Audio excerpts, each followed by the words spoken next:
আসসালামু আলাইকুম প্রিয় দর্শক, আজকে আমাদের মুরগি খাওয়ার ইচ্ছা জাগছে। একটা মুরগি আনছি। এই হচ্ছে আমাদের মামুন ভাই, সে বাজারে গেছিল, পরে বলতেছে যে ভাই বড় বড় মুরগি আছে, খাইবা নাকি? পরে আমিও সাইকেল টান্দা চলে গেলাম। তো মুরগিটা আনার পরে মাপ দিছি, মাপ দেওয়ার পরে এটা কাটার পরেই আপনার 4.5 কেজি আছে এই মুরগিটা। এগুলা বড় মুরগি খাইতে খুব সুস্বাদু হয়, এটা সবাই জানে। তো দেখেন ভাই, এই 4.5 কেজি মুরগির থেকে দুইটা ডিম বাইরেছে, দেখাইতেছি ডিম দুইটা। এই যে ভাই, এই হচ্ছে একটা ডিম, আর এই হচ্ছে আরেকটা ডিম। এখানে অনেক ডিম আছে, এখানে এগুলা আজকে রাত্রেই খাবো।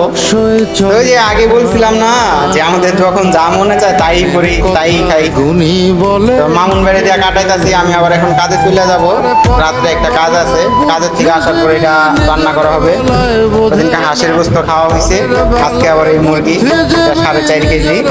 এটা হচ্ছে ওমানের মুরগি। নিজের স্বার্থ কেউ কখনো একটা চোখ, সবাই ভালো থাকবেন।